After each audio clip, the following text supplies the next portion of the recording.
On today's starting nine, Jake and Carl sit down with White Sox starting pitcher and American League Cy Young contender Dylan Cease for a true behind-the-scenes conversation with one of the most unique guys in baseball. We're calling that one a must-listen. Before and after, the boys get into Marcel Ozuna's arrest, Spencer Strider's rise, Josh Hader's fall, and the science behind dropping bombs. It's a loaded show as we get out of the dog days and into the home stretch. Let's have a great starting nine. Action! And welcome back to Starting Nine. Carl here in Chicago. My co-host Jake Arrieta in Austin, Texas. Howdy. Yep, with some nice sleeves. Is that a pocket shirt? This is Rip and Dip. You know, I feature these all the time. I don't know if you can see the graphic, but I think every time you do, people DM me. They're like, "Yo, you got to sell a Jake shirt." So it's a cat kneading somebody's ass. Can't see it. Yeah, and it's on the back too. I'll show you later. But yeah. Well, I'm asking about the clothes because I know you're unpacking, and people that have been following this podcast know that you're in the middle of a saga. And going through, if you could, I'll send you a picture of our living room later. So all the boxes were in Brittany's garage, and she's wanting to get her car in there. So I just pull them inside. I didn't really unpack as much as I wanted to, but I'm going through all these old boxes, and it's like Christmas. I got all these old clothes, some not so old, but like. I buy stuff in spring training, right? You go to, Scottsdale, and you buy stuff just kind of for no reason. You acquire a bunch of clothes, then you go to Chicago or wherever, and you buy more clothes, and you box them up, and you put them in a storage unit, and then eventually you send them home.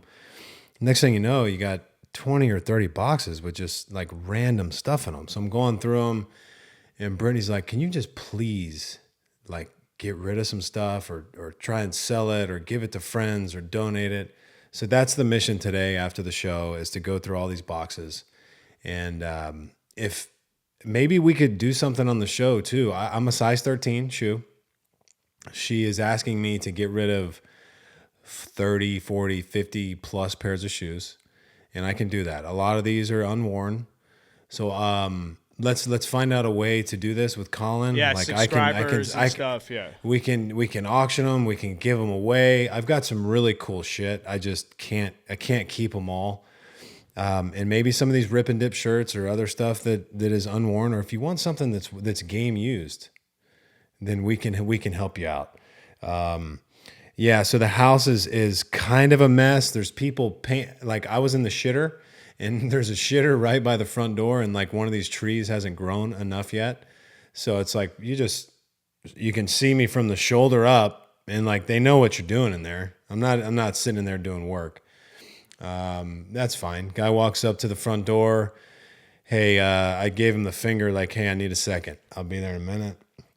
Finished up, let him in. He's painting downstairs. We got wallpaper going in the basement, I think in the theater. There's a lot going on. I think this is probably going to happen for another 2 months. So this is just going to be what the show is, and I enjoy that. And I want to, because when you get done, there's going to be a time when you're truly settled. I don't know when, but we're going to look back on these moments when you would have 4 or 5 T-shirts in a box. We'll be giggling about it. I do want to say, obviously, come for the baseball starting nine. Stick around for the game-worn memorabilia giveaways. You got stuff in those boxes. We got people listening that want a piece of that action. There's some good shit in there. Yeah, stay tuned. There's some good shit. I also, before we really get into the show, as I said in the intro, we're going to have Dylan Cease on. Really peeling back the curtain on Dylan Cease, the man, is somebody who lives in Chicago, consumes a lot of Chicago sports media, does a lot of it. I have not even heard about the side of Dylan Cease we get to. I also want to congratulate us. Listen to this starting nine I'm going to put together of our last 9 guests. Okay? Yeah. Leading off, Charlie Blackmon. Obviously, man needs no introduction. Hitting second, Dansby Swanson. In the 3-hole, power broker, Scott Boras. Mm-hmm. Okay? Cleanup, obviously, Bill Goldberg. Legend. Hall of Fame legend. Hitting 5th, Liam Hendricks. 6th, Zach Gallen. And 7, 8, 9 is really, I think, where we turn the order over here. So it goes Liam Hendricks 5th, Zach Gallen 6th. I got Jordan Montgomery hitting 7th. That's a post-trade. The day of the trade. Unbelievable stuff. Day of the trade. Could have broke on the show. We just missed it. Time zone difference. And then Jordan Montgomery hitting eighth. Jordan Davis releasing a single. I mean, massive just country music star. an awesome guy. And this is a cool part about this show. We get to meet some really cool people, and we have a lot of support for the show, and we'll continue to get support, and more people will want to be on the show. And I was thinking about this earlier when Colin sent the link for the show today. I'm like, man, this is episode 29. It's pretty cool. Like, we're almost 30 episodes in.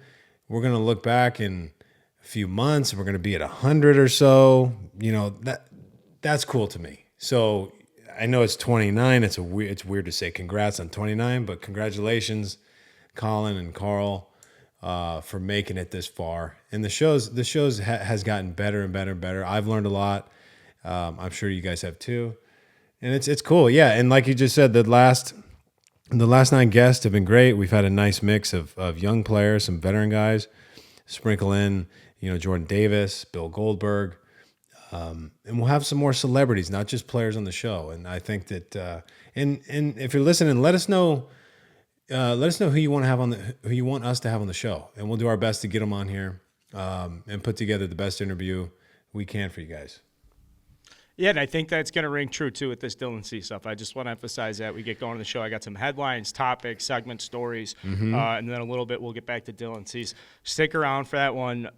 He's not anything what you think. It's one of my favorite conversations I've had in this position. So, all right, Let's start with, do you want juicy? Do you want some controversy? Do you want like a little softball here to get us going? I got a whole list of topics. Just before we get into that, back to Cease real quick. I know we're going to go back to him and back. I don't know, back and forth, whatever you want to call it. But if you're listening, isn't it nice to get some personal inside information or behind the scenes type of stuff from guys? Because to me, it's refreshing to hear that kind of stuff rather than, hear him talk about his slider and talk about how he approaches hitters. Like, some of that is great and to get into like the baseball side of things. But when you see your favorite players or guys that you respect, kind of go through and discuss things that they're passionate about and their hobbies, to me, that's really cool. And as a player, like, getting to know like my peers and my competitors personally outside of just the game, I think is one of the coolest things about it. So that conversation we had with him was great. And I'd be curious to hear from some of our listeners if, they care about that kind of stuff, or it's just only strictly baseball for them, because I would think that it's not, or maybe a combination of the two. Wouldn't you agree with that? Yeah, I do, because it's actually, I'm glad we're spending a little bit more time on like the pre-interview banner at the start of the show, because it is a different conversation. And I'll just say, like, if I have a half hour, 45 minutes with Dylan Cease, there's a lot of stuff I can ask him I already know the answer to. And I think to a certain extent you have to ask that stuff at the beginning of an interview just to kind of get the conversation going. But like, yeah, I have an idea of what's going through his mind on the mound, even though I never was on the mound. And furthermore, you can elaborate on a lot of these like basic stuff. And I think as we keep getting like reps under our belt, we kind of have a better understanding of like whatever. We can bridge that gap before the interview, after the interview. But yeah, and the time that we spend, I think it's important, that time we spend with him before we start taping, gets people comfortable. Yeah, like we did it with Jordan Davis. And we did it like with Goldberg a little bit. And I don't think Goldberg ever needs to be made to feel comfortable. he is who he is. But he's some like, people, you guys aren't recording? Yeah. But some guys, and not that Cease, we needed to like make him comfortable, but I think it helps with certain people. And like leading into the interview, like Jordan Montgomery, for instance, country guy, a little bit quieter, more reserved. Maybe he needs a little nudging. Because, at some point in my career, I think I did. But now it's like, just let it fly. Okay. I'm going to throw you a softball here. Your buddy Ian Happ, 100 home runs. Congratulations to Ian Happ. Guy looks unbelievable in a uniform. I just love the way that he is not giving a shit about the circumstances and everything. It's almost like he's gotten better, like the more things have kind of fallen apart for the Cubs. I shouldn't say it like that. I mean, there's nothing. There's nothing he can do. There's nothing he can do. He's taking care of his business. This guy's a very polished kid. I mean, he's 28 now, but like even when he came up to the big leagues in 2017, like he was this guy. Maybe there was a little bit of uncertainty with every young player that gets to the big leagues. There is like, hey, can I perform here? Can I perform here for a consistent period of time? Am I going to go up and down? What's it going to be like? But no, this guy's a bona fide everyday big leaguer. His first year or his first All-Star team was this year. Just hit his 100th career home run, and I sent him a text. He hit 2 homers in DC like last week, or it was a little while ago. And I'm like, dude, your swing just looks so pure. And he texts me back. He goes, you should see my golf swing. And I go, well, you know what? And God, have you played golf with Happ yet? No, but funny enough, he did text me the other night to ask me how Nick Hardy's swing was, because he's just, I feel like if you want to talk golf, that guy's ready to go. But how is his swing? His swing is really, really good. He swings righty. He hits the ball a mile. I still hit the ball a little further than him, but not as consistent as he is. He'll tell you he's like a point something, but I'm like, you're a scratch golfer. Just tell people you're scratch. You're good enough to say that, and people watch you play, and I'd be like, oh no, it's not scratch. He's scratch. So I'm like, hey, I'm gonna do everything I can to get up there in September, get a couple rounds of golf in with you. I've had serious FOMO. I haven't played much golf at all, but for good reason. But yes, back to the important stuff. I'm very happy for Ian. And in Chicago, I've been through periods of time like that, but don't forget, like everybody there is working. Like they're constantly evaluating players. They have players in the minor league system who are going to be ready soon. I mean, Steele is throwing the ball well. They've got some bright spots. They really do. And yeah, I mean, Happ's just going out there every day playing, and his swing is gorgeous, especially from the left side. So very happy for him. And I've got a Pilates reformer that I had made several years ago, and I told him I'd gift it to him because I don't have room in the house in the gym because I've got 2 already. So he's gonna get this nice gift when he gets home from the season. We're gonna start doing Pilates together. He's gonna train with me a little bit more. Hap, if you're listening to this, you probably didn't even fucking listen to our show, but you're not missing workouts. I know you do like this cute little Egoscue stuff, and you do he'll like lay on the ground for an hour. I'm like, dude, that's what you were doing today? It obviously works for him. Just hit his 100th career homer, so I can't talk too much shit, but a little less Egoscue, more Pilates, more weights, and you're going to get to 200 faster than you got to 100, I promise. Love it. And just, I'll say it. I wanted to do it. And I want him to do it in a Cubs uniform. What advice do you think Ian Happ could give Riley Green? Riley Green just breaks into the big leagues this season. Obviously, number 1 prospect or top prospect in baseball. You called this out pre-show. You were like, bro, hit a bomb off Shohei Ohtani. Yeah, furthest homer Shohei's given up in his career, I believe. Right around 460 feet, 450 feet. Yeah, in Detroit. Even though it's like it's like 460 or 380, it clears. Like, is that still part of big league culture? I remember being in, like high school and college and stuff, and a guy hits just like a moonshot. You're talking about a week later. Like, yeah, I mean, it counts as one run. It just counts as one, but there's something about it when you can land on a ball like that against a guy like Shohei Ohtani, who has some of the most electric stuff in all of baseball. And I think it was the first pitch of the game. I mean, trying to just... And I think Shohei came out of the game early, had like a stomach bug or wasn't feeling well. But, it was a 94-mile-an-hour heater that was kind of down middle, maybe slightly middle end.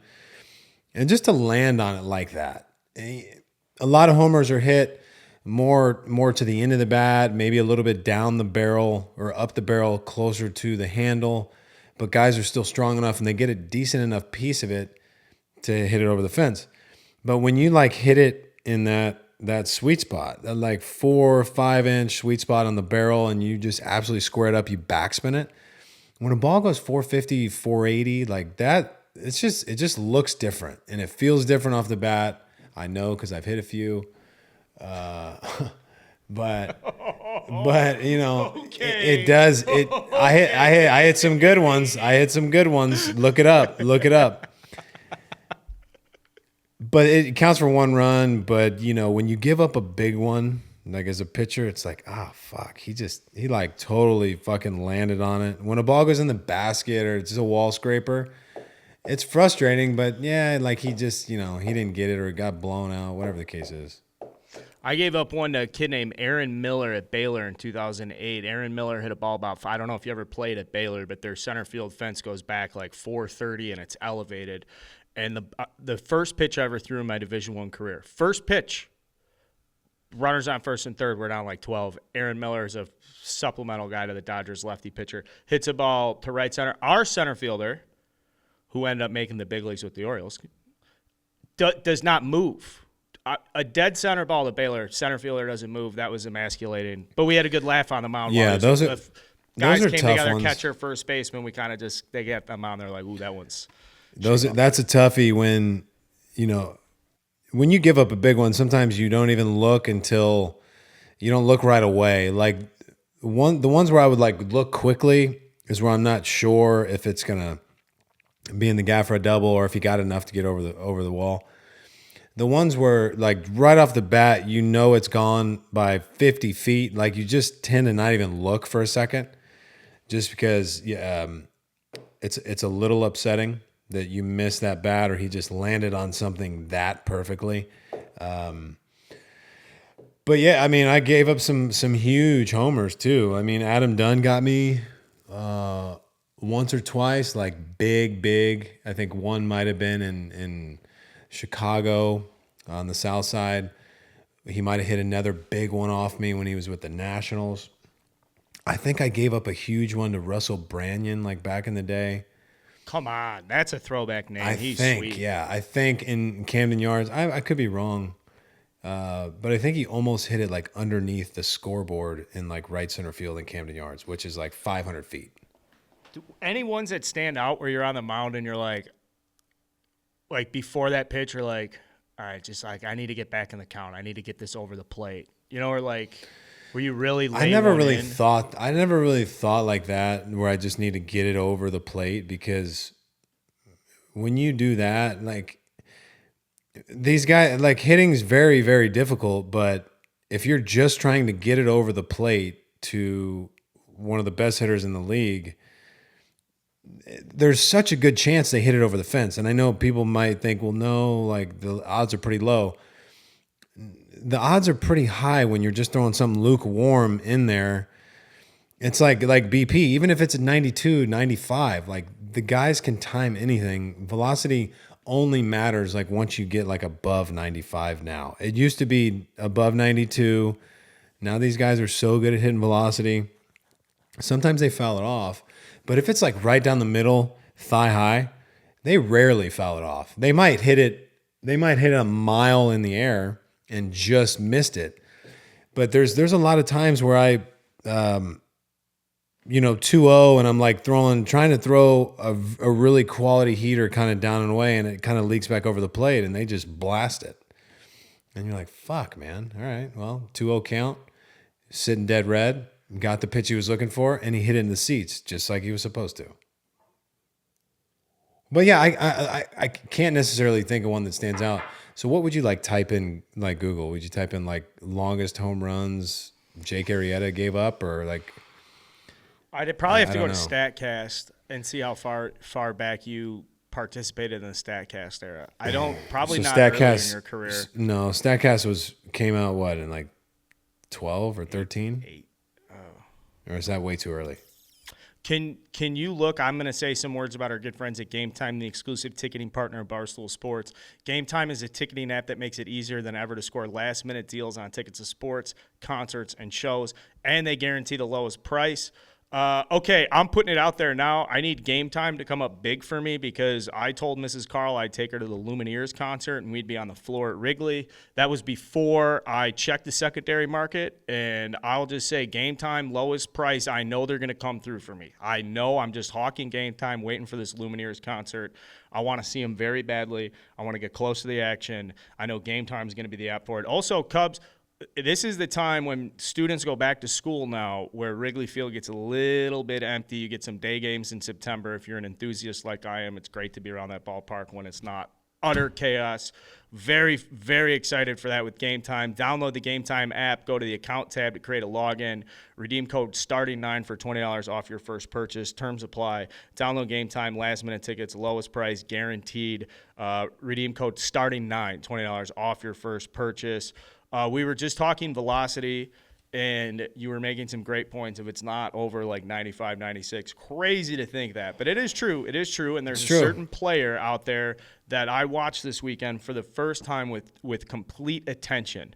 Was not just a casual flip through. I sat down, kept the notes. I watched Spencer Strider and fell in love with this 6 foot, 195-pound righty from Knoxville, Tennessee, 4th rounder out of Clemson in 2020.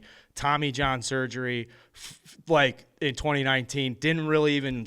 I think he started 10 games at Clemson. Nobody even. He nobody looks even knew really who this nice, guy man. was.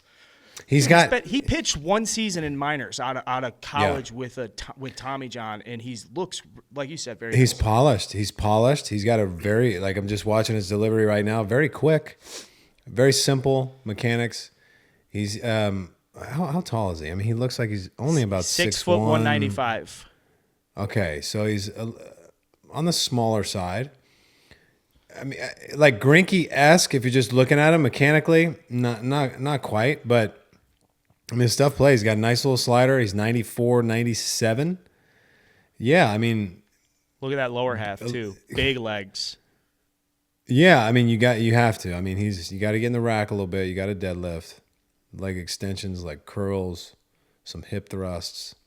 So story goes at Clemson, he was a two-seam guy his freshman, sophomore year, got Tommy John his sophomore year, and then when he was rehabbing and came back, COVID season, a lot of emphasis, kind of some would say the peak awareness of like, oh, velocity, top of the zone, breaking stuff down. So when he was rehabbing from Tommy John, he was like, I want to be a four-seam guy when I come back. So him in like 97, 98 now, like he was pitching against the Astros the other night, looked great, carving up a bunch of dudes. It's something that he like intentionally adopted out of his injury to apply. And what's really interesting to me is 2021 was his first pro season. Like just shows up to spring training, goes to single A, finishes the season in the big leagues, starts this season on the opening day roster. Now 100 innings, 150 strikeouts, 66 hits. Dude, come on, that's college stuff. That's really, really good. Yeah. So you're saying he's exclusively four seam? He's because I'm seeing sinkers here. I shouldn't say exclusively. He is pitching. I do see a lot of stuff at the top of the zone. His slider. I'm watching some of his highlights when he pitched against the Dodgers. This was 8 days ago. He needs to get on top of this slider a little bit more. He got away with several mistakes. A little bit lazy with the slider, but he's going to tighten that up. There was a nice one to Trey Turner. He does pitch a lot at the top of the zone, and if you can do that consistently as a starting pitcher, and then also feature, because you have to go down away. You just have to sometimes. There's no way around it. So, and I'm seeing him do it. But, Perez is setting up, away to righties, targets at the top of the zone, and he's hitting that spot a lot. So that's a good sign, man. And those numbers are insane. And now, part of it to me as I'm going through this is like, if you haven't seen him before, it's probably hard if he's 98 and with a slider and he's just like a horse out there. I would imagine a third pitch would have to come along at some. I mean, we've talked about, guys succeeding with just two pitches as starting pitchers, but how long can like a hard fastball slider play has got to be. The fastball has to stay at that level of, I guess, the stuff, the electricity, the spin rate on it. They were interviewing Kyle Wright mid-game against the Astros, and he was just saying, he's like, listen, I know I've got like the kitchen sink and the slider and the change and all that stuff, but he's like, the fastball on Spencer Strider, amongst our pitching staff, we just can't believe how good it is. It's amazing. And he's just how he gets so much out of his body too. I mean, he utilizes every ounce of athleticism and force that he generates from his feet to his release. And that's how you generate velocity. And obviously he has gifts of of hip and shoulder separation and internal and external rotation in his shoulder, because some of that stuff you can't teach that. When you're young, you can develop, and this is, if you're listening and you have young kids or you coach young kids, put some emphasis on mobility and not just getting kids out to practice and before games, having them jog a pole and then do high knees and butt kicks and twists and then start playing catch. I can get into this more in detail at another time, but that's the time where you need to work on your internal and external rotation and your shoulders and hips separation when you're young, because you can develop and increase velocity at a young age. And when you get older and you try and do that, it's not impossible, but it's much more difficult.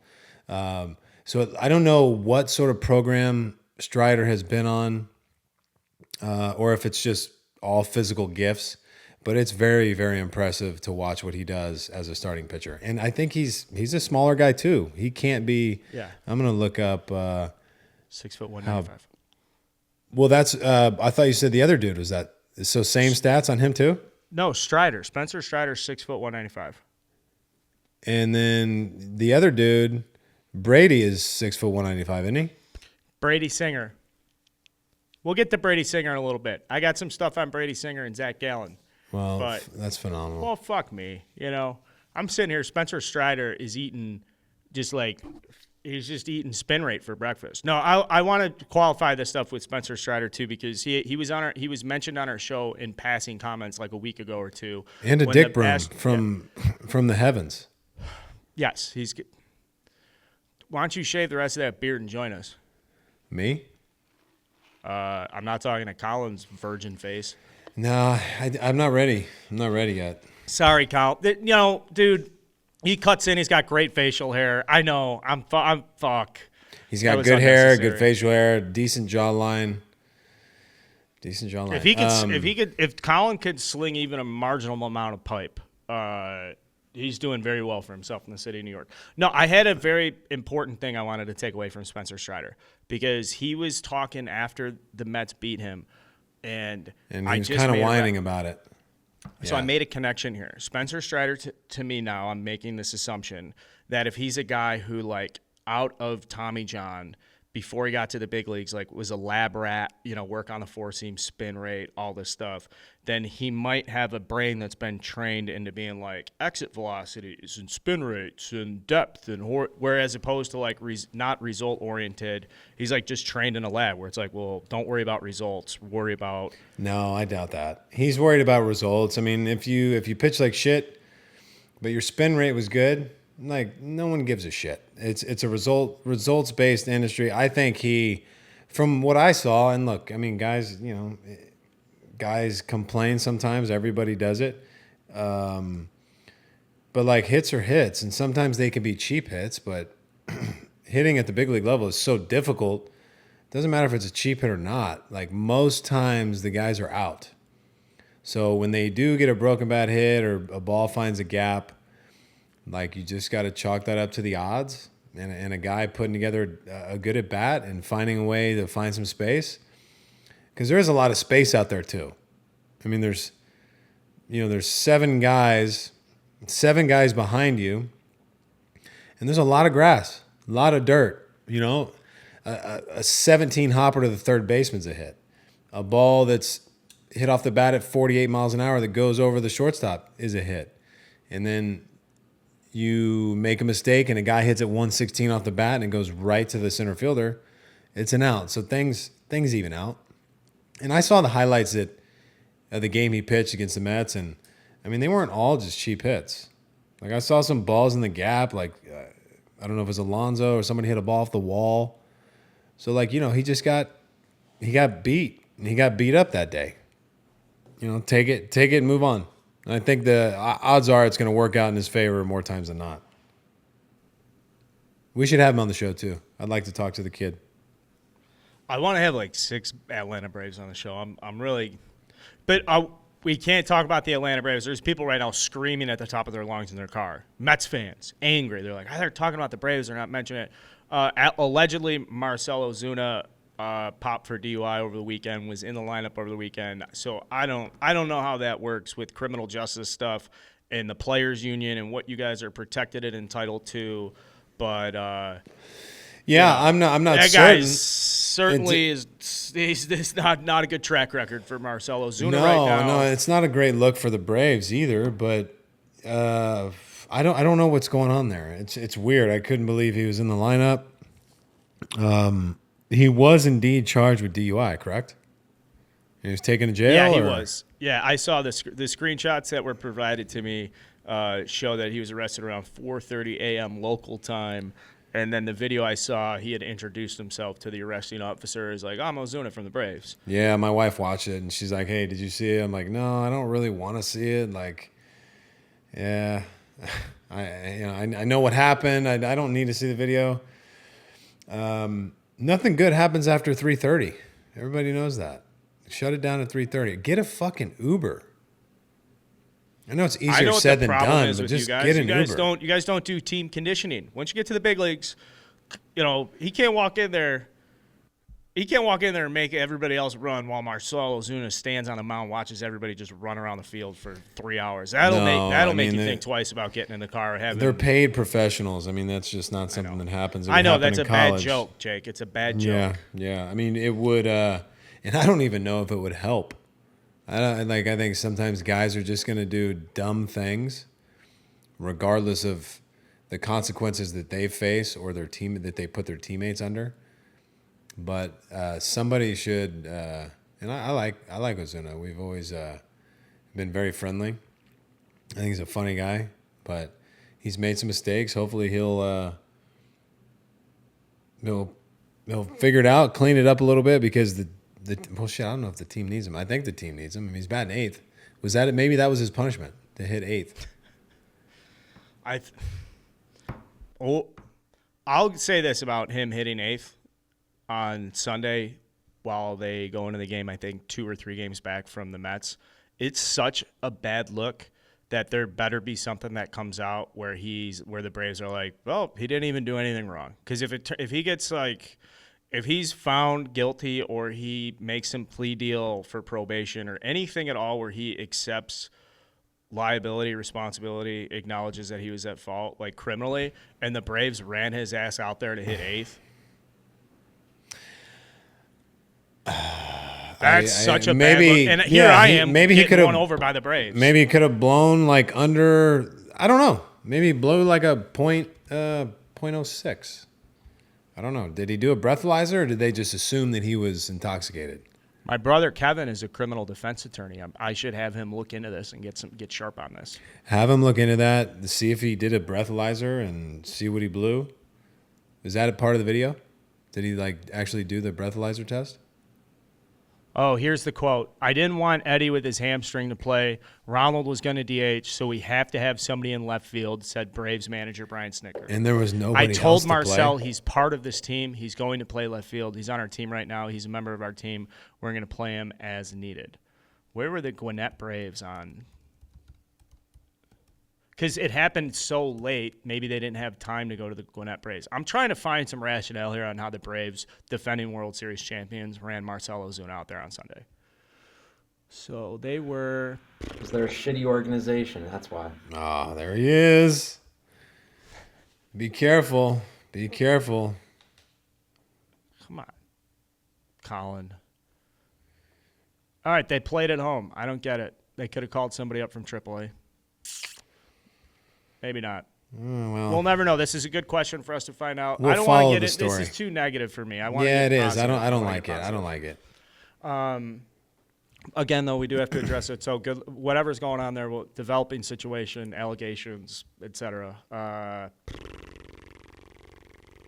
Whatever. Mets are red hot, too, by the way. I watched that Phillies game yesterday. I was texting Colin. You're so lucky you get to watch Jeff McNeil when he doubles in the 9th inning. As I hit the send on the text message, Mark Hanna hits a two-run bomb. Mark Hanna, man. And going around first base, looking to the heavens after his second homer. And I saw somebody post this on Twitter, or Brittany showed it to me. Like, this is what it feels like to watch the Phillies. And it's that like martial arts dude or whatever, like slamming a rock into his junk just repeatedly.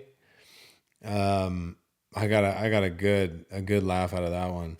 Fun game to watch. Not a fun game for the Phillies, but just an incredible comeback by the Mets. Like, you kind of thought the game was over for sure, and then Segura, hits that it was go ahead homer or game tying homer, and shows more emotion than you really ever see Gene Segura show. And then they let it slip away. And then the dagger was the Nemo homer, which was a bomb. And then, Cant hit the second homer off D-Rob. Hated to see that. I mean, good for Colin, but D-Rob's my boy, so I was a little pissed about that. And they're doing this without Harper. I mean, they know every game right now is incredibly important. So that's a tough one for them to lose. I'm getting to the point. Did you see it? Yeah. He just sent it to us. Watch that video. And what is this? What is this like? A team of destiny. Maybe they are. They're a team of destiny. Shout out to Mets fans. After Dylan Cease, we're going to talk about the Yankees. I do want to talk about Dylan now. But first have a good word from our sponsor. A good word, a word, any word. Roman, testosterone is an important part of a man's body. Just look at me. Look at me and you will know how important testosterone is. And it depletes with age, which you can also tell by looking at me. That's why it's important you support it early. I'm 35. Don't wait till now. Signs of low T can include a decline in energy and stamina, weight gain, hair loss, low sex drive. I mean, check. Roman's testosterone support supplements were designed by real doctors. Real doctors to help men maintain their bodies. I was going to say, I don't know who. By real doctors to help maintain their body's natural testosterone production. I'm a real doctor. There are a bunch of fakes out there. Thank you. A bunch of quacks. So good thing they are, it's verified by real doctors. See? The daily supplement includes 6 nutrients to help support testosterone levels, bone health, and muscle development. Who wouldn't want to have proper levels of testosterone in their body? Obviously, that sounds great. Roman's there to help you guys out. Check the supplement out. I'm actually going on this. Are you going to do that? Are you going to test to see what your levels are at? I'd like to. Yeah, I'm going to publicize it then, and then people are going to shit on me for having low T. But or what if it's through the roof? Then you can brag.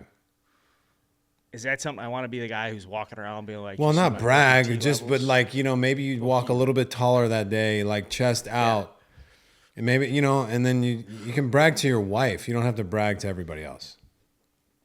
Yeah. Speak softly, but I carry a big Roman-powered, testosterone-fueled stick. Go to GetRoman.com/starting to get $15 off your first order of T support. That's GetRoman.com/starting. GetRoman.com/starting. Now, we talked a lot at the top of the show about Dylan Cease. Now we're going to get to the interview because I was just thinking testosterone. It's so casual how he throws 100 miles an hour. It's so... there's no amount of testosterone I could put in my body that will allow me to uncoil in such an athletic manner as Dylan Cease. It's a gift. Just a gift. I had it for a little bit. I could throw 100 for about 2 years. What'd that feel like? Felt the same as 94, 95. Felt the exact same, and then you're like, fuck, where'd it go? And it slowly goes away. Maybe the T is falling. I don't know. I doubt it. I mean, it feels higher than ever. Just mobility wasn't quite the same. You feel good now? Yeah, I feel great. The shoulder doesn't feel as good as it used to, but Could you still hit 89? Oh yeah, I could. I think I could still hit 93. I was trying. I just to don't get know where there. it's. I don't know where it's going as well as I used to. That was the frustrating part about it. I'm like, damn, the arm still feels pretty good. I can still throw kind of hard, but I can't locate it anymore. Be honest, is your first year harder than you thought it would be? First year, what? Not being in a dugout. No. Not like it's. People would always, and they still do, like, oh, it's gonna be tough at first. Like you're gonna miss it, and I miss playing a little bit, but I love what I'm doing now. I absolutely love what I'm doing. Getting to spend a summer with the family and see friends that I didn't get to see as often, and getting into the house and coaching sports. I'm very happy with where I'm at. Very happy. What I miss the most is like traveling, like the plane flights, going to show dinners. Obviously, the game was amazing to play, but yeah, I mean, I don't miss it all that much. I played for a long time. Played for 12 seasons. Played baseball my whole life. It was an amazing chapter in my life, and now it's time to kind of do some other things. So good segue, because I think in those 12 years you had tons of teammates, tons of opposition. You got to know so many baseball players throughout your career, and something that stood out to me when we finished this conversation, people are about to listen to, is I think we're in the green room. You instantly were like, that's the exact type of guy I would gravitate towards in a clubhouse. That's a guy I want to sit next to in the dugout, talk to, hang out to. He's just a complete, unique, true individual. Yeah, I mean, he reminds me a lot of myself. I was always looking for a new hobby. And during the season, I was always looking for cool places to go on the road and restaurants to try and golf courses and meeting people and learning new things and trying to experience the city as much as I could, because I knew at one point I wasn't going to get to go to like cities like Pittsburgh or Cincinnati or wherever, fill in the blank, as often. Like it would be harder to, just go to Cincinnati. Like I probably won't go to Cincinnati as often as I would, during the season. We're going 3 times a year. So I took advantage of that. And it seems like, Cease is the guy that does the same thing. Yeah, sweet dude. Yeah, it's hard because I want to echo that and just say, like, from my perspective as a fan, you just see these guys, you expect a certain thing. Living in Chicago, being surrounded by White Sox fans, just being surrounded by baseball fans in general, and just like you come to expect, like, well, this is what I want out of this guy, and if he doesn't give me what I want as a fan, then like, oh, I'm mad or disappointed or whatever. And it's just cool to like then have this interaction with Dylan Cease from a fan's perspective, where you realize like it's insane that someone could get worked up more than this guy. He's doing the absolute best. Like, he has put himself in a position to be the absolute best professional that he can. And then there's this part of him where he's like, all right, now leave me alone. I want to go do this. Yeah. Or not like leave me alone, but just kind of like is 100 miles an hour with one of the best sliders and one of the most dominant arsenals in Major League Baseball enough? Yeah. Is it? Good, because I want to go hang out with my brother and play disc golf now. Well, he takes his craft very seriously, and he puts a ton of time, effort, and energy into that. But then there's still a lot of other time for other things, and more guys need to learn from a guy like Cease. Like, okay, like I can give this my all, but still be well-rounded and do other things. And I think that is really cool to see. So with that said, let's get to him. Here's American League Cy Young contender, White Sox starting pitcher, Dylan Cease. All right, we're in the interview portion of today's show. We are joined by starting pitcher Dylan Cease. Dylan, I just want to say for our audience, please go subscribe to our YouTube channel so you can see his mustache on video. It's absolutely glorious. You look great, and we were just talking before the show about the shirt you're wearing and the poem. You're a poet? Yeah. Well, I don't know if I can consider myself a poet quite yet, but I did write one poem. I would say you're a poet. Yeah, I guess right? I'm more established than a lot of people. Now, so was this something recent? You decided to get into poetry, or you always had a passion for it? How'd this come about? I would say I've always kind of had a little bit of a poetic mind, and for the last couple of years, I've kind of been doing more like freestyling kind of stuff, and sometimes it's not even freestyling. Sometimes it's more like just spoken word, I guess.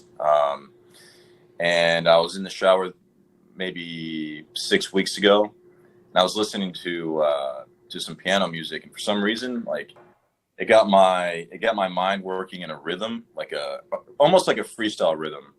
And this poem kind of just came to me, so I wrote it down, and then we turned it into a shirt. So it's pretty funny. So it says, we can see the top of it. Yeah. What does it say under slider? Oh, slider slide with my signature, and then the poems on the back. Oh man. Yeah. I'm an XL. I think Carl is a double X, right? Fuck you. so it might need a couple of those. I love that. I love that, man. Yeah, appreciate it. And before we get deeper into this was kind of by coincidence. Before you joined the show, my son and I actually picked up these two beauties. These are two First Bowman C signed cards. They're just amazing. There's no mustache featured here. Now, is the mustache? You couldn't grow it back then? No, that's probably come on, like 18 in that. Oh, so you were a late bloomer with the facial hair? Yes. Okay, man. I mean, pretty nice signature. I'll give you credit. And I got to ask you real quick: these Topps Archives cards, these buybacks? Did they send them to you and pay you again and have you sign them? How did that work? Do you even remember that? Yeah, I think so. I don't remember exactly when I signed it, but I do from time to time. I'll sign cards that I remember signing back in like 2014, 2015. Well, I'm glad to have these. These are going in the bar, personal collection. Big fan of yours, man. And I really, again, wanted to thank you for coming on the show because it's a day game. You guys are wrapping up the series against the Astros today before you head to Cleveland, looking for a series win, 4-game set. You were in the midst of a pretty historic run, as you know, and talk to our viewers a little bit about kind of what it feels like when you get into that zone, what it feels like in your bullpen session. Are you processing that kind of stuff? Do you think about it a lot, or are you just letting it flow? Yeah, so I had a Jake Arrieta-esque run for a little while here. Yeah, it was nice. Yeah, so basically, when did it start? It was so I made an adjustment to my slider grip because I had been working on. Essentially, I felt like my slider was a little cuttery and it wasn't getting depth, and I wasn't getting swing and misses like I wanted to. So I basically just made a little adjustment where I put the ball a little deeper in my hand, and then all of a sudden it was harder and sharper and all of that. So ironically, the first game that I remember using that in was against the Cubs. So I don't remember which game the streak started, but I remember changing with the Cubs, and I think maybe I pitched in the Blue Jays next because that's when it started to where I was throwing like 50 or 60% sliders, whatever the case may be. But I was locating them down and away for strikes perfectly, and then throwing them a little lower for the swing and miss when I needed to. Basically, during the streak, it was as simple as I put my eye on the target, and I didn't take my eye off the target. This is basically, my biggest focus, eye on the target, and then pushing really hard with my back leg. So I would just visualize that and then just try to practice that. So like my catch play was as much about training my focus and training. Like it's very easy when you're throwing, especially with as rotational as it is, to like go like this at the very end. You get all the way down there, and then whatever it is, the rotation wants to take your head, and then your arms behind, and you're not getting extension. So I just really tried to train just that discipline of like staying right on it. So, and would you was it a conscious effort to soften the front side to prevent that right to left lateral movement? No, it was more if I keep my eyes and like my head integrity where it needs to be, it happens. And then it gets in that flow state where it's just effortless. It's almost like a video game where it's, hey, you need to throw a slider here. All right, aim here, there, it's there. So really it was just like 3 months of being in a flow state. It was very fun. Now, you talk about the adjustment to your slider.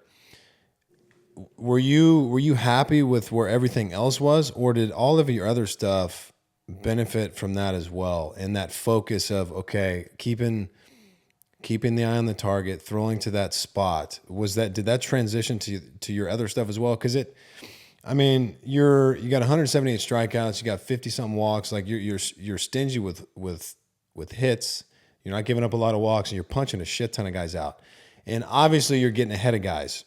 And early in your career, people want to say, "Oh, he dealt with struggles, this and that." He's 23 years old in the big leagues. Like we can't all be Kershaw. We can't all be Scherzer right when we get to the show. This shit's hard. So, did that just carry over to your other stuff as well when you consciously made that adjustment with your slider? Yeah. It was one of those things where once I committed to, especially the hard push in my legs, because that was another really important thing is sometimes I wasn't getting as much sharpness as I wanted, and I wasn't getting the command I wanted. So last year, my cue had been push hard, and I was using different cues this year. But for whatever reason, I just, on maybe one or two pitches, really committed to like that really hard drive. And it's like, once you get that feeling, I did everything I could to keep that and establish that. Once I did get that with the slider, it was very easy to just go, okay, now with my curveball, where do I aim? All right, I got to aim up here. Bang, same thing. So then I get the feel for the curveball, hard push, eyes on the target, up. Fastball, if I don't push hard, for whatever reason, it shoots. When I push hard and I keep my eye on the target, I get that nice, just direct to the target, action. So, I think it definitely, everything definitely upplayed because of that. One thing that Jake's talked about when he was on his run that I found particularly interesting is the, I don't want to say lack of preparation for the other team, but more of a focus on, I know if I'm in my zone, there isn't really anything I need to be worrying about because that's how I go about my business. Are you similar to that, or do you find yourself kind of in the weeds when you're matched up against a new team, or is it just more like, if I take care of my business, these guys are toast? Yeah, it's a little bit of both. It's, the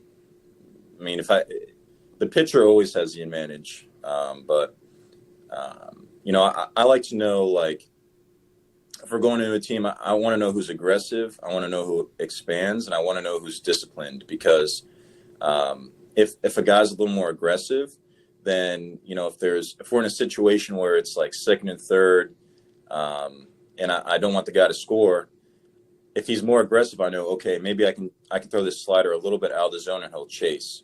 As opposed to, hey, this guy's going to statue take, or this guy's not aggressive, then I'm like, well, I don't want to fall behind. I need to make sure I get this in the zone. So it's little things like that. But when it comes down to it, it's not, my strength is my slider and fastball.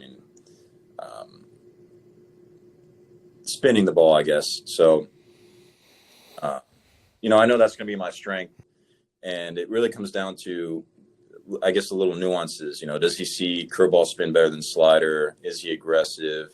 What does he do with runners in scoring position? Little things like that, just so I'm not, blindsided when that situation comes. How much video will you watch? Are you a big video guy? And I know you talk about wanting specific types of information. I was the same way. I just wanted to pitch away from slug, know his swing percentage, first pitch, bases empty, runners on base, and what are my stolen base threats. And then outside of that, like I've talked with Carl and other guys on the show before, you can fill in the blank with a hitter, lefty or righty. I'm probably going to establish a sinker down in the zone, throw a slider, a cutter off that, and maybe mix in a changeup. So I try to keep it simple. So that's exactly. So do you have guys on the starting staff or your bullpen guys that want a ton of information? And if so, does it kind of bother you? Like, hey man, this is just way too much. You're trying to overcomplicate things. No, I'm a fan. As much information is great. I think it's just how you utilize it. Like you can't get bogged down with it. But I don't think information can't hurt. It's just if you allow it to maybe make you timid, or like I used to hear a thing where like every scouting report makes the batter sound like they're Barry Bonds. So it's like if you're going to let information psych you out, or hey, this guy sees sliders, and all of a sudden in the back of my head I'm going, uh-oh, this guy is good on sliders. That's when I think it could be a detriment. But yeah, we definitely have some guys that are more meticulous with that. But for me, I'm not a huge video guy. I'm more I like to kind of see just what the report is, and then ask around. We got Lance and a couple guys that have faced everyone in the league, so it's always good when you have guys like that where you can ask them, hey, what do you see from them? How have you gotten them out? And go from there. Can I call attention to a play I thought that was really interesting the other night? You're pitching against Justin Verlander, and I'm trying to think. The ball. Yeah, so I was going to ask you about the ball. Yeah, you intentionally balked Alex Bregman over to third base, and some people say it's because Alex Bregman is so good at picking up grips, or is it just more that you'd rather have a runner on third base? What's the story there? Yeah, I mean, I definitely wouldn't rather have him there, but I would rather him be there than be at second given the hitter sign. So that was pretty much just the rationale is, hey, don't even give him a chance to relay anything. If they get a single, he's going to score anyways. The only way it would have hurt is if I threw a wild pitch. But, yeah, it was much better. I'd much rather take my chances straight up than there be a chance of, the batter knowing what's coming. Now, when you say you don't want him to give signs or relay signs, are you worried about him picking up your sign sequence or giving location? Location a little bit, but we do a pretty good job of setting up late, so not as much location. It's more of, I mean, these guys will find every little thing. If your glove's like this angle, they'll find any little thing they can. So it's more of just I don't want the guy right behind me, scouring for that tip. So do you use the pitch com? Yeah, I love pitch com. You like it? You like it? Come on. It really. Okay. I just think that they need to find a better way to do it. Like I think we're going to start ones where they're in our ear. I'm not 100%. I think they're doing a little more, I guess, a little more serious ones now. Yeah, I mean, I guess the technology is advancing. It seems a little it seems outdated. Like we should have way better technology than that. I'm sure that's coming. And then one other thing about, like you had wanting him on third base, like I threw a shit ton of curveballs that I try and bounce on the plate. And sometimes the slider get away. You're not worried about that at all? A little bit, but I guess it's more risky to have him at second. Yeah, I guess I would. It's much more. I was much more worried about relaying signs than I was about bouncing. Sure. If the hitter knows what's coming, it's obviously just a huge advantage. So yeah, in that moment, I was willing to take that risk for sure. Do you like pitching against Houston more than other teams? It depends. I mean, it's definitely more challenging than the average team. I mean, not necessarily. It's definitely more challenging, but it's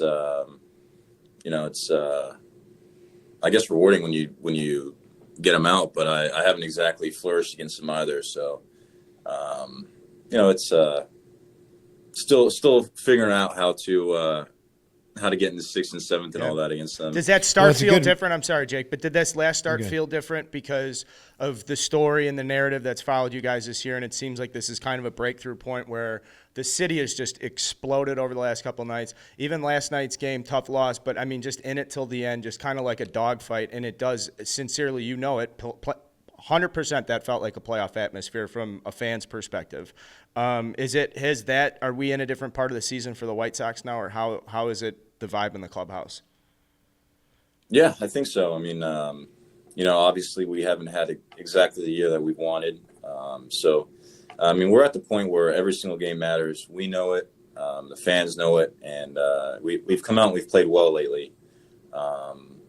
This series, I mean, I think anytime you face a higher end team, it should feel like a playoff atmosphere, especially at this point in the season. And so far, that's what they've all felt like. And yeah, for my game, there was a lot of different little storylines, and it's a lot going into it for sure. It didn't really feel like an average game. It didn't feel like a World Series game by any means, but it definitely didn't feel like just a regular season game. Is it wild to you to still see what Justin Verlander is capable of doing, and a couple of these other guys, like even Charlie Morton, Max Scherzer, at that age, and to be in the league for 12, 13, 15 plus years? It blows me away, because I did it for 12 seasons, and my shoulder hurts, man.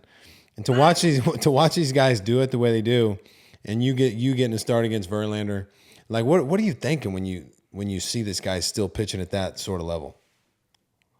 It's honestly hard to believe. I mean, just from so many different angles, like mentally, emotionally, physically, like how is he still into it at that age? Yeah, I mean, the guy's still doing it. I mean, it's throwing 99. It's like 2012 Justin Verlander, right in front of my eyes. And it's weird because, I mean, I think I was like 10 years old watching that guy do it. Yeah. And here I am, 6, and he's still at the top.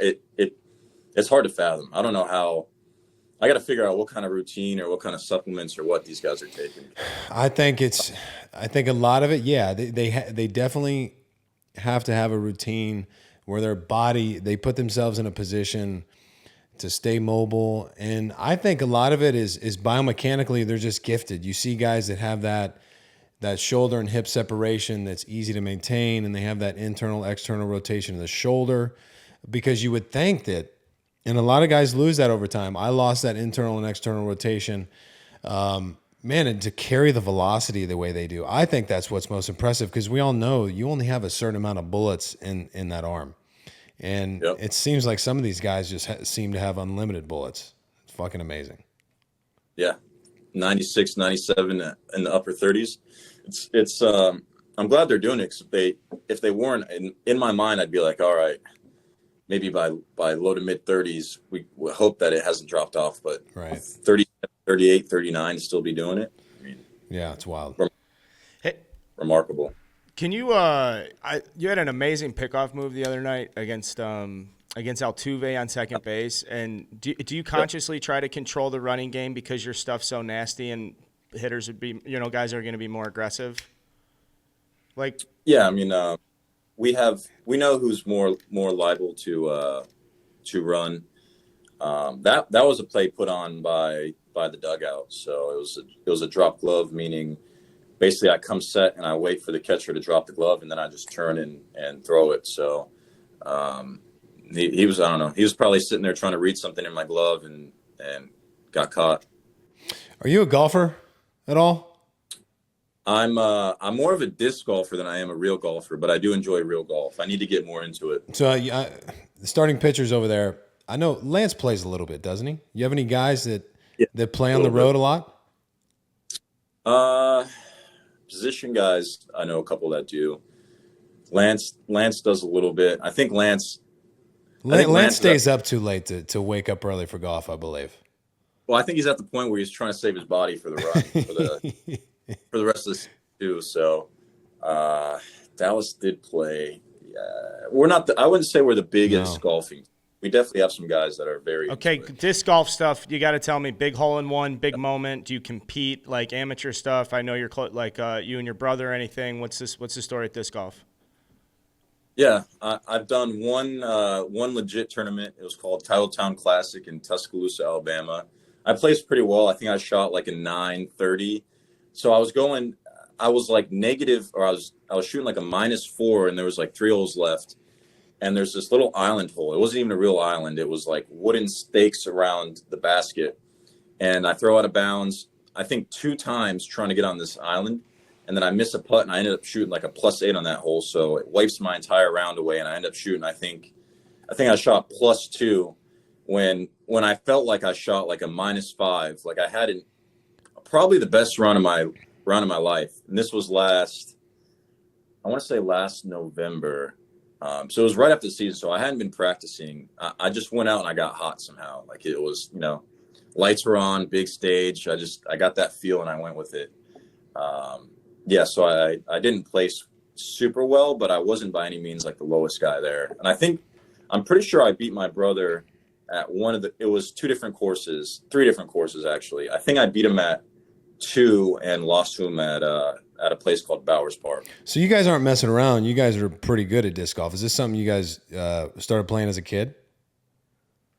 No, I didn't start till like 2018. So it's my twin brother. We were living at home, and this was the off season of probably 18. And he was doing his homework. He was studying to be a pilot at that point. So he was sitting doing his homework, and then he was watching Joe Mez on YouTube. And Joe Mez is like essentially like a disc golf highlight / they show the tournaments. And I was like, what is this? Put on something interesting. Like I was giving and no, this is the coolest thing ever. It's disc golf. And I thought it was like the goofiest thing ever. So he talks me into going out and playing at Wills Park. So we go out and I watch him, and it's super frustrating at first because no matter how hard you try, the thing's just going to go straight up in the air. So I guess I tried it, and then it's like, it's one of those things where I guess if you're competitive and you're athletic, it's like, all right, I want to get the flight of this thing down. So I sat and I sucked for like however long until I finally got it. And then once you make a couple good shots, you're addicted. And now it's, collecting discs, shaping shots, trying new courses. Banging chains, man. It's well, hey, it sounds like we have to set up a disc golf little outing with Mr. Cease. I've never played. I've seen it played. Are there really nice disc golf courses? There's because one the ones in that Chicago, I see around, it's real nice. Yeah. Because the ones I see, they're just like they look kind of run down. They don't look very well manicured or taken care of. So there's an app called UDisc, and on this app, it shows every single course, like anywhere. Getting So it wherever right you're now. at, if you download this and then I think click maybe within 25 or 30 miles, you have a wide range of options you can choose. It'll show you every course, and you can click on it and see the ratings and reviews. Where are you at? I'm right in now? Austin. I bet there's a bunch out here. For sure has good disc golf. Okay. Well, I'm going to buy a setup after this. I got to run to Harbor Freight, grab a new drill. I'm going to buy some discs. So how many do I need? We'll get you on the Discraft team. You need a driver, a mid-range, and a putter. Okay. So is that weight based? It depends how deep you get into it, because there's some discs that will naturally want to go this way, which is better for shots that you have to go right. That's called anhyzer. There's shots that go left. That's called hyzer. And then from there, you kind of just got to figure out, like, hey, which tool am I going to use? It's 250 feet away. It's a little curved to the left. All right, I'm going to put this disc on this angle. Okay. And then, and then you got to figure out putting. I haven't even started really. I've only mainly focused on off the tee stuff. So my putting's kind of very average. I'm very intrigued by this. And fascinating. And we're probably the same way. Like if I get into something, like if I get into bowling, I'm getting a custom ball, I'm getting the best shoes, the bag, the whole thing, the rag, everything. So talk to me about putting real quick. Is this how close or how far are you to putt? Or is that up to you? Is the putting disc, is it a heavy one? Like I have no idea what's going on. So with putting, they have something called Circle 1 and Circle 2. Circle 1 is within 30 feet. Circle 2 is, I think, 60. It's 50 or 60, probably 60. Okay. So basically it just depends how close you're able to get to the basket with either your drive or your upshot. So there's all kinds of different putting techniques. You got some guys who do a straddle putt. You got some guys who do the one leg like jump putts. Subscribe to YouTube so you can see Dylan straddle, do this. Show me a straddle putt. Straddle? All right, so you use a straddle. Let's say there's a tree in your way. Okay. Maybe you're like, side, bang. Okay, bang. Doing just a straight up putt, it's going to look something like this. Okay. That's about all right. it. So as soon as we get off this, I'm on YouTube. I'm searching it. I'm getting it set up. I'm getting it set up. We're gonna play. I'm gonna come. Where are you at in the off season? I'm in Georgia. I'll travel. Okay. Hey, if you got good courses in Austin, I will come to Austin. Maybe I got a little disc golf YouTube channel. Maybe we'll shoot some content. I'd love that. Yeah, we'll do that for sure. Man, hey, this is good shit. I love new hobbies. I was into woodworking before I had kids. I started playing the guitar. It's time for a new hobby. Yeah, I'm right there with you. Hobbies are what keeps everything fresh. Can you- Well, so what else? What else are you into? The YouTube page. I want to hear about the YouTube page Well, if you don't Yeah, mind. tell us the name of the YouTube page.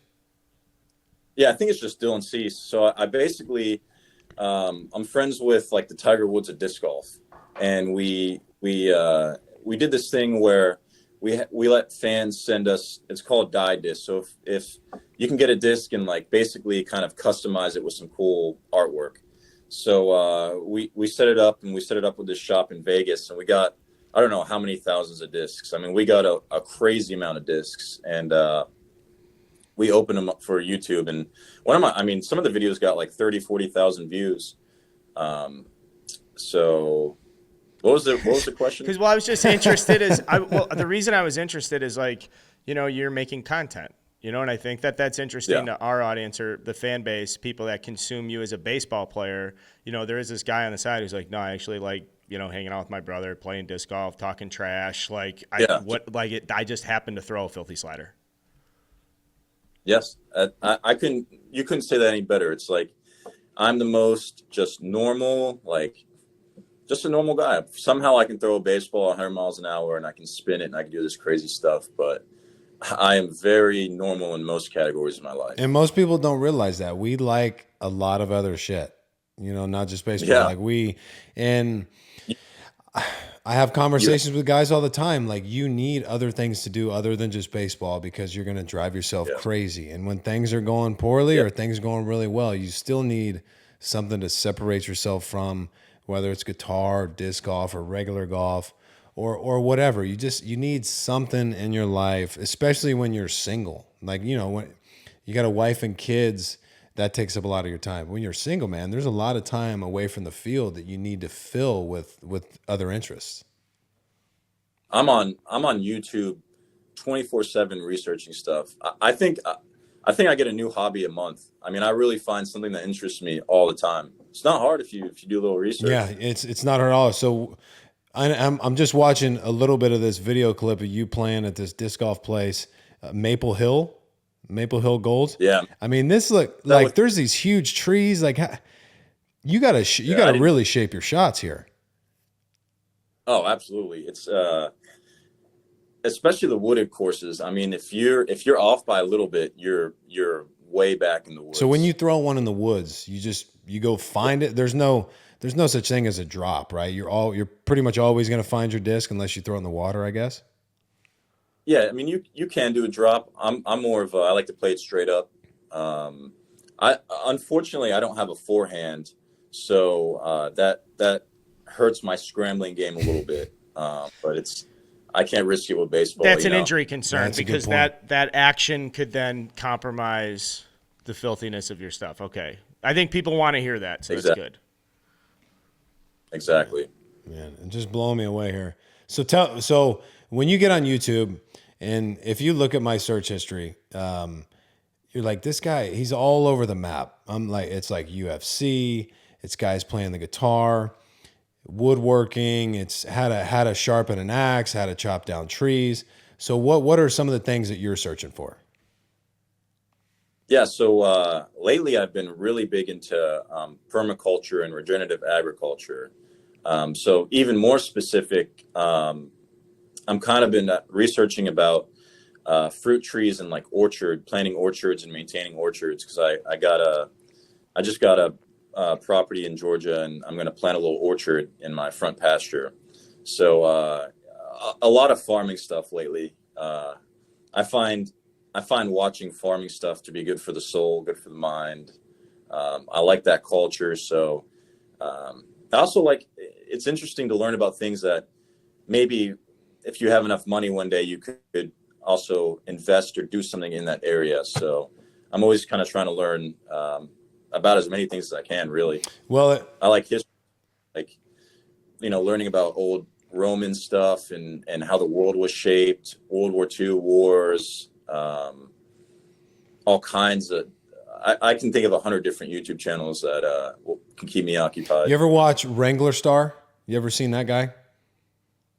Okay. No, what's he? So he's a homesteader, and he's like a firefighter, and he does everything. So he's got every single tool. He can tell you how to use everything. Just very, very good for little tips around the house. So I recommend his channel. Yeah.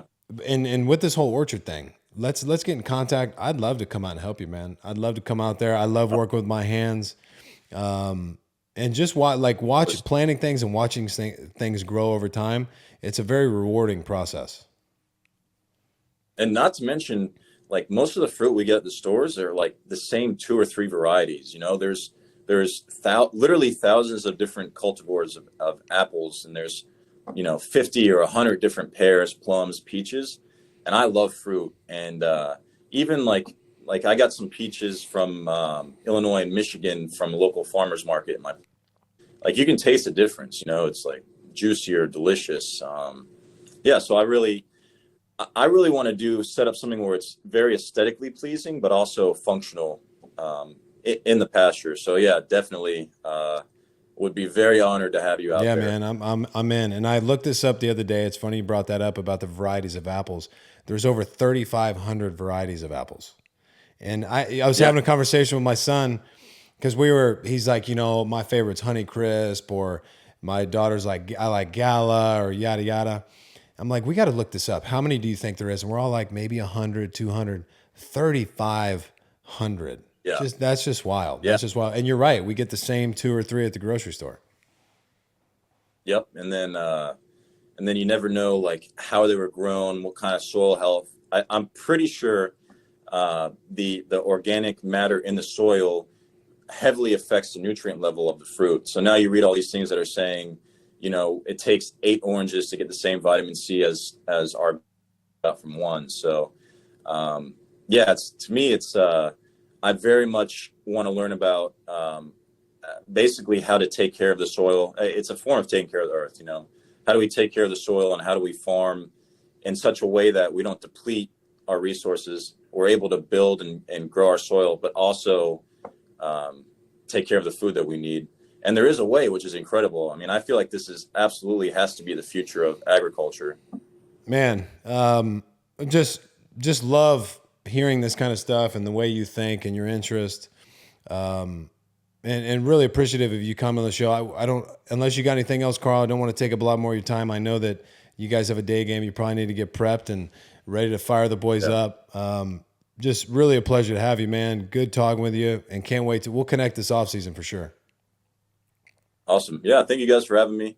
Look forward to it. We'll do some disc golf. We'll do some planting, and anytime we can do this again. I'd love you got to get a on. statement on the mustache. I'm sorry, I'm going to get roasted if I don't do this. Full statement. All right. Yeah, or just anything that I can say that, like, guys, we talked about the stash, because I get asked about the stash. Yours obviously a little bit thicker, a little bit more solid, but you seem to be very comfortable with it. Yeah, well, I think a big advantage I have is mine's a little darker, so it's gonna stand out a little bit more. Mustache. So originally, I actually had a pencil thin one in the off season. It was funny, but it wasn't quite what I needed. So I actually FaceTimed Jason, my marketing guy here, and I had this kind of thicker stash, and he just started dying laughing.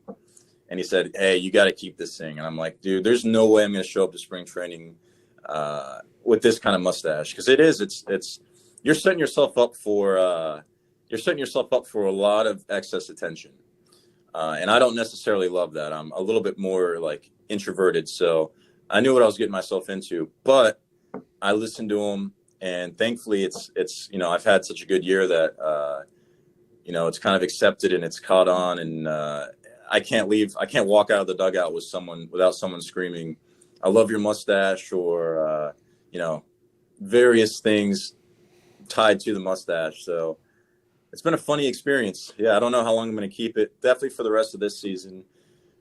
I guess we'll see if it produces some really, really high end results. I think it'd be hard to shave, but I don't know what my future is. Mustache well, if that's the case, it might just become part of your persona and who you are. Because with the beard, I couldn't get rid of it.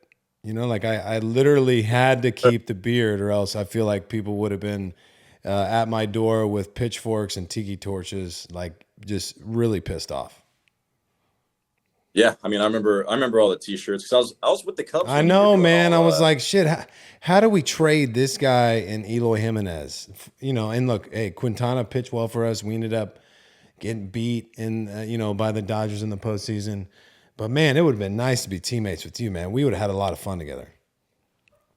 Yeah, I guess 2017 I was in low A, so I guess I wasn't necessarily knocking on the door, so they got rid of me.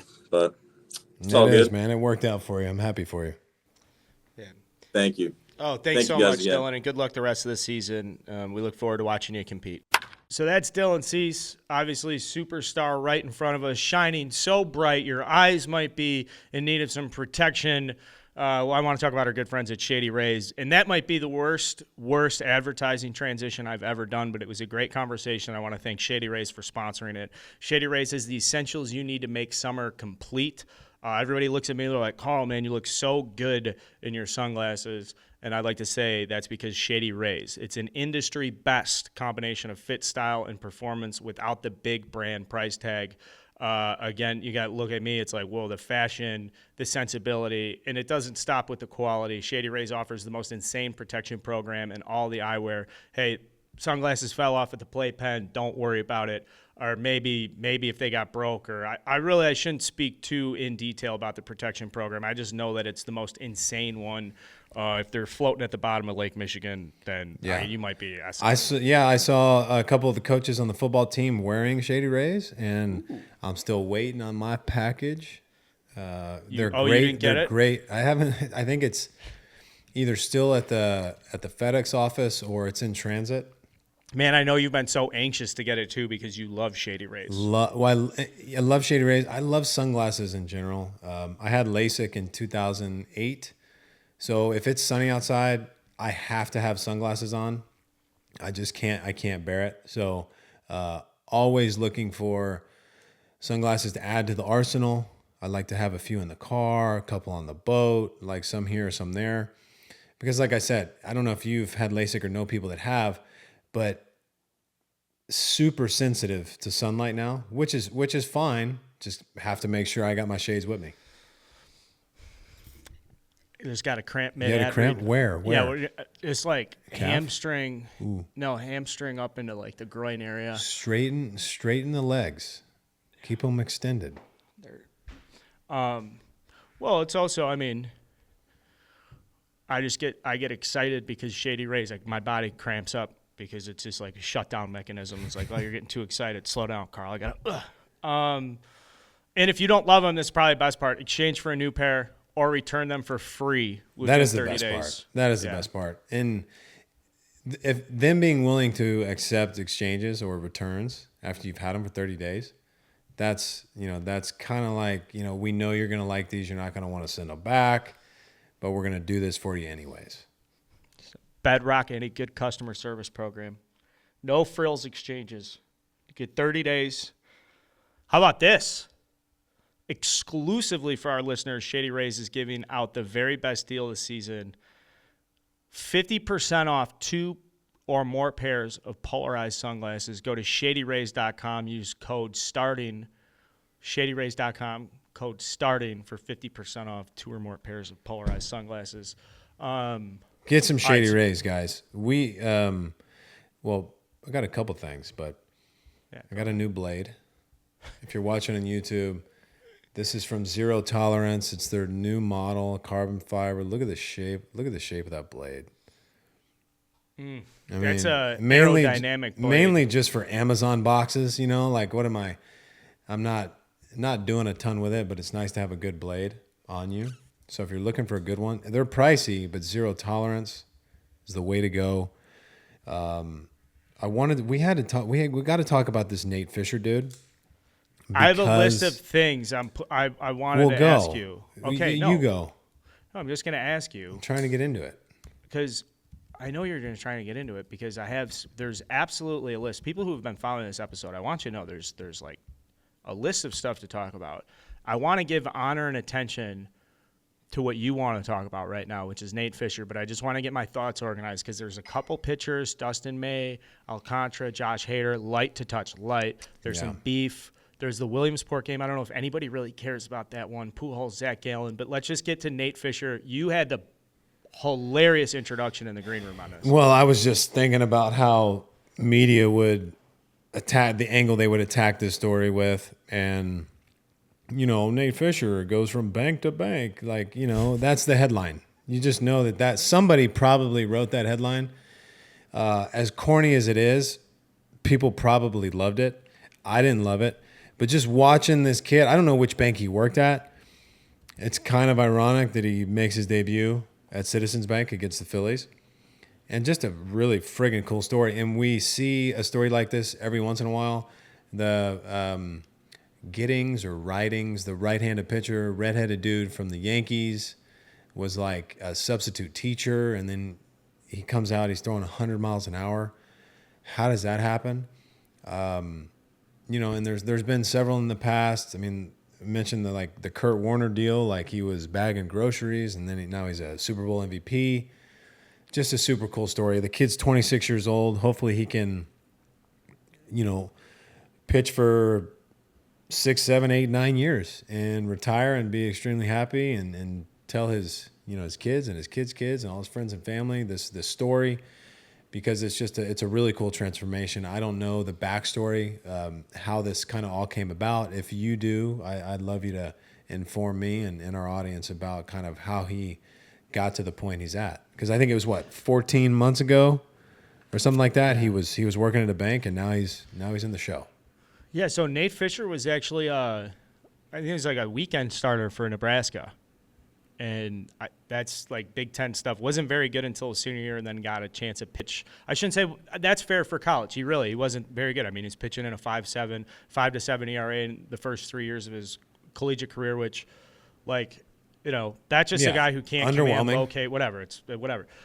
Senior year comes back, as a weekend starter, makes 15 starts for Nebraska, and then he gets drafted.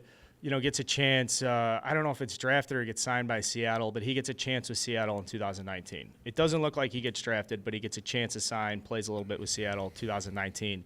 And then COVID. This is like the classic guy who's on the chopping block, and there's probably 1,000 guys whose careers just like, boom, just like that. Ruined by COVID. Ruined. Yeah, whether you're in college, high school, minor leagues, no minor league season, just screwed up everything for everybody. Sad, very sad. It could always be worse. You could be, in a third world country, like just struggling to survive. So if you put it in perspective, like it is what it is, but it doesn't make it easier. He had to go through a lot of adversity, like a lot of people did, and persevered, came out on top. Yeah. Yeah, when he gets out of, loses his shot in COVID, comes back 2021, signs a minor league contract with the Mets. So from there, gets his way into the big leagues. Because, you brought up Kurt Warner as an example, but just the cool thing with baseball is, like, a lot of times if you're a reliever, you don't have to fit into some system. You don't have to, work on some scheme or all you have to do is be effective and get people out. Like, it doesn't matter if you're 5'7", 6'10", like, at least with position players, you have to fit a certain profile. And I know it gets harder to get looks and stuff as you're a scout, but at a certain level, it's just like if you just get results and you're consistent. That's all that matters. At any level. That's all that matters. Yeah. Oof. And guys get hurt all the time, and there's always a need for arms. Always a need for arms. And if you can consistently get guys out, you will get found and you will get an opportunity. And I just remembered it was a reliever for the Royals, I believe, that was working at UPS or FedEx and was throwing bullpens with his brother, like when he got off work, it ends up in the show. So if you're a guy who, was a late draft pick and you're like kind of just trying to get above A ball, like, don't stress about it too much. Like if those guys can make it, you can fucking make it. These were the stories that fueled my college career. I'd see this story, and this story would give me like, to be sucking eggs at conditioning or something. I'd be like, dude, I could be Nate Fisher. I could be Nate Fisher. Just don't give up right now. I'm not joking, man. That's how crazy I am about these little success stories and how much it's like it. I am in the big leagues with Nate Fisher. I am. Yeah, you're living through him. And I had a couple buddies who bounce around trying to play independent ball for a couple years, and they just love the game so much they didn't know when to like give it up. And that's a hard thing to do. It's a hard thing to do when you're passionate for the game and you're just, you don't want to stop playing, but then you see like maybe there's no light at the end of the tunnel. And at some point you have to hang them up. But that's a difficult situation for an athlete who's played a sport their whole life. Like, and it's, you try and give advice to your friends, but if it's still in them, they still have that passion to play, man, go for it. Like it's hard to give it up. It's really hard to give it up. Josh Hader, is he at any point is Nate Fisher coming to take Josh Hader's job? No, not even close. But maybe it makes that trade look a little bit more understandable now. Maybe they knew something was up with Hader and his struggles. They thought maybe his struggles were at a point where they weren't going to get better anytime soon. I know that the Taylor Rogers situation for Milwaukee hasn't necessarily worked out all that well either. But a 16-plus ERA for Hader is just very alarming.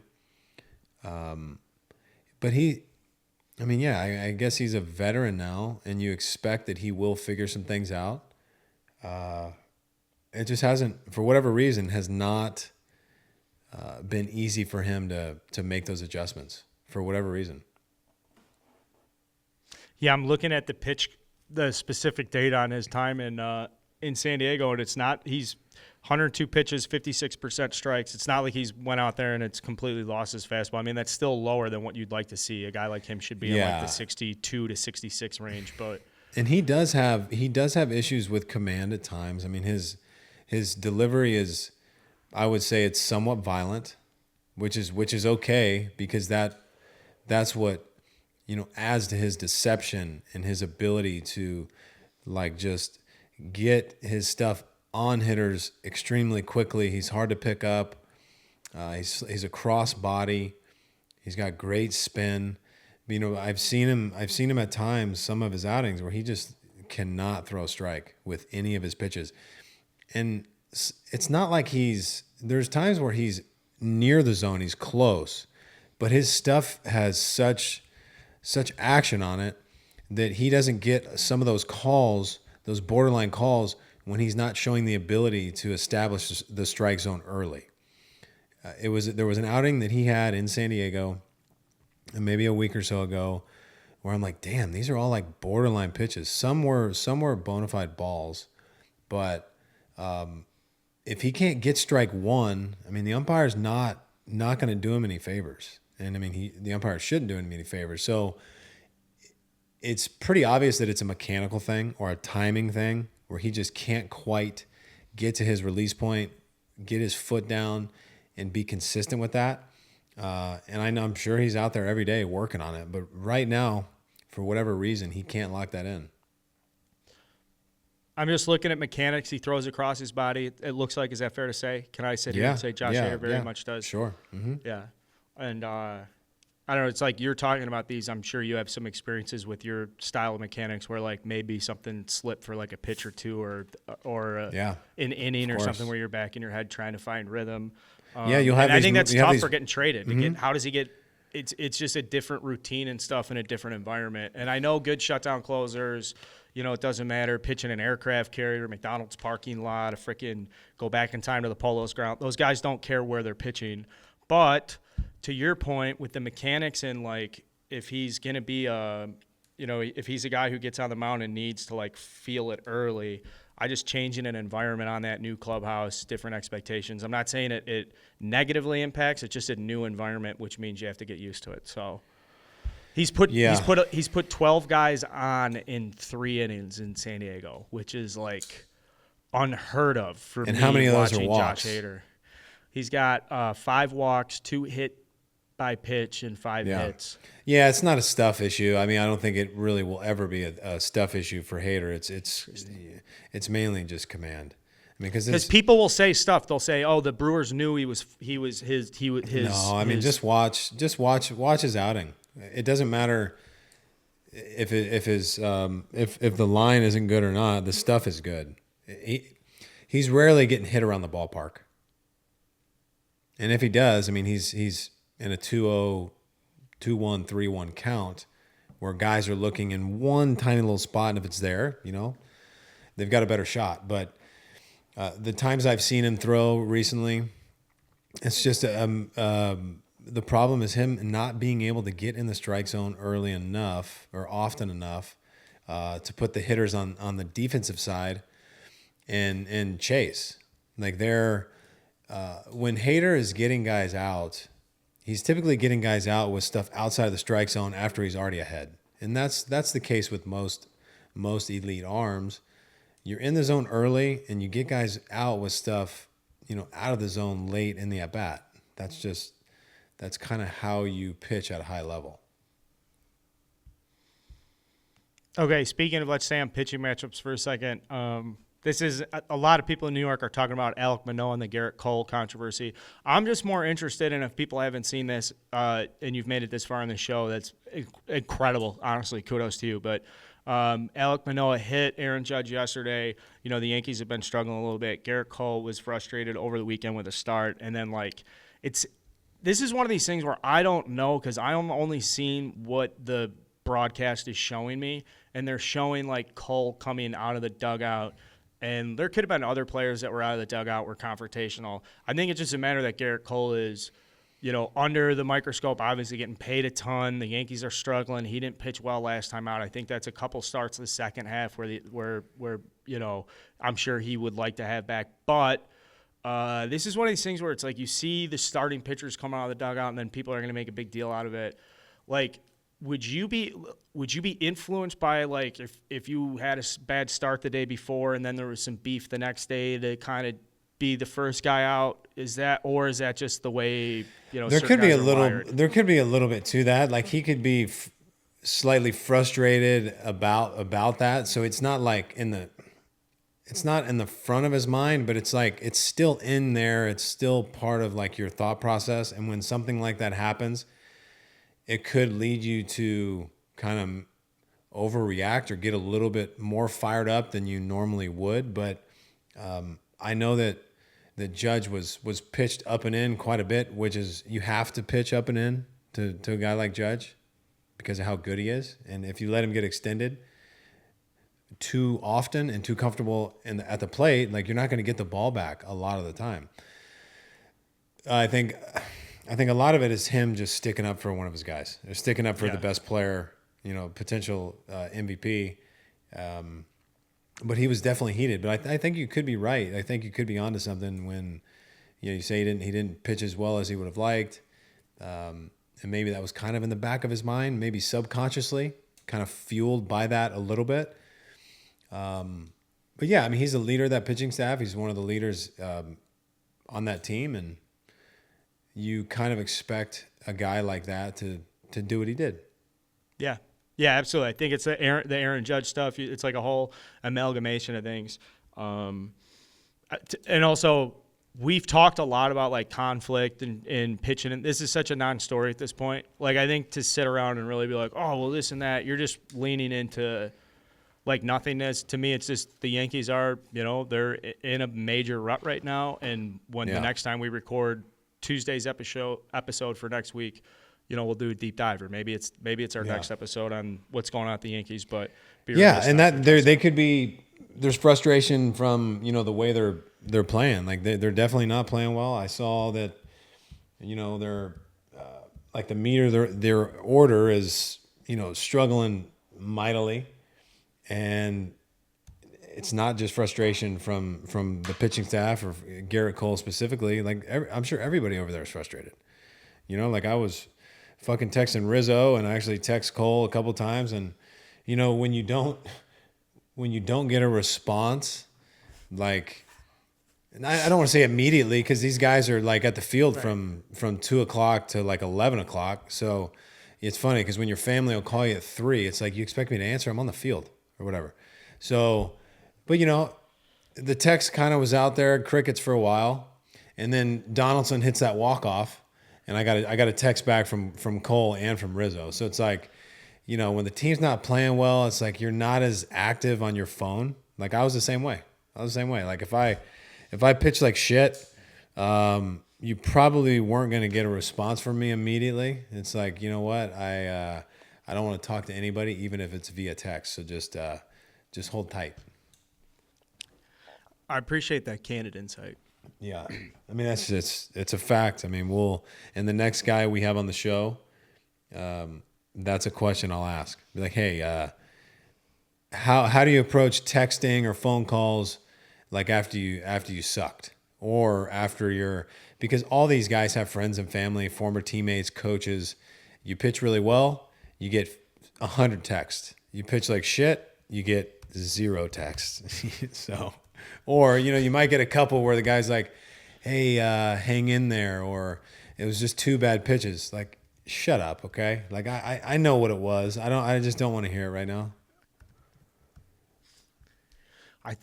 Now I can comfortably say the last thing I would have ever done would text you. Like, I would have, now that I know you as well as I do, there's no way if I was in your circle while you were pitching, I'd be like, hey, dude. Hey, look at the keep your head chart, up, man. Keep your head up. You're doing great. And you get those texts, and those people mean well, but man, I don't want to hear it. Yeah, they mean well. It's important to say it. I have 2 last things. One last thing. I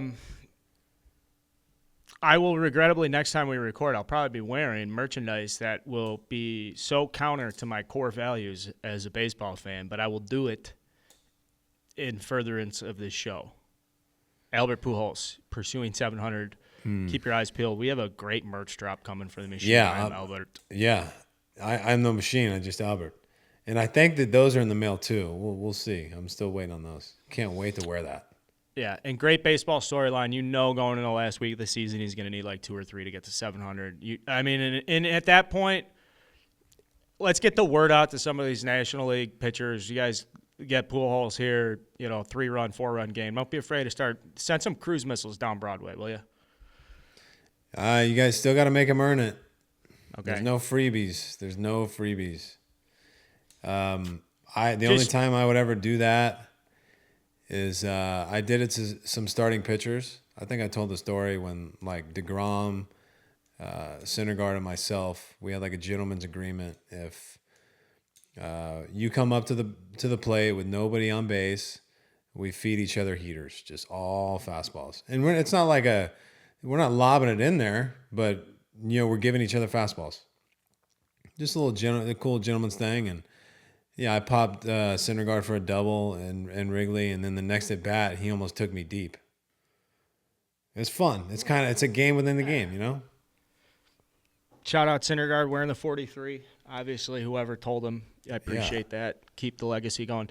Last thing, Zach Gallen came on our show a couple weeks ago and just will not give up a run since in his last 3 starts, going back to August 8th, Zach Gallen is 3-0, 21 and a third innings, 9 hits, 26 strikeouts, 3 walks. Since the All-Star break, he's pitched to a .92 ERA, 39 innings, 20 hits, 43 strikeouts. The Diamondbacks are 6-0 in his starts. He's 5-0 as his decisions. He is pitching Wednesday night. We're calling attention to this. Wednesday night, the Diamondbacks are going to Kansas City, and Zach Gallen is pitching against Brady Singer. If you actually do like the game of baseball, you will prioritize Wednesday night's pitching matchup because Brady Singer is an electric up-and-coming right-hander from Kansas City that will always get overlooked by the national media as long as the Kansas City Royals are hovering around and well below 500 as they're this year. That doesn't matter. I highly encourage you guys to check out Brady Singer, first rounder out of Florida. This dude pitches with balls the size of my head, 38 and a third inning since the All-Star break, 26 hits, 45 strikeouts, 1.80 ERA, pitching to a 2.5 FIP. If you guys care about that shit, 193, 269, 244 /against. This is one of those weirdo games where I have it circled on the week, and I cannot wait for Zach Gallen, Brady Singer on a Wednesday night. It's going to be a nice game. Yeah, it's something for you to look forward to on a Wednesday night. Yeah, I'm glad you mentioned that for our listeners. So tune in. Like, you're right. Zach Gallen, he's just rock solid. Without question, a great dude. And Singer is definitely one of the rising stars in the game. And it's good to see, finally some nice starting pitching, some high level starting pitching from the Royals, and they have some guys there. But man, it's kind of fun when the Royals are good. It is. It's fun when the Royals are good. I like their development. I like the minor leaguers that they put in. Bobby Witt, Michael Massey, this Vinny Pasquiano kid. And I like the interviews that these kids have given and the way they talk about the core that they're trying to build with the Royals. And like, we've all won at all the minor league levels. Like, we know the stigma that's been around since they've won a World Series. Yeah, you know what? Maybe we should give more credit to the Royals. And those baby blue V-necks or the 2-button baby blues they're sexy uniforms. I think they're full buttons. Yeah, but they're sexy uniforms.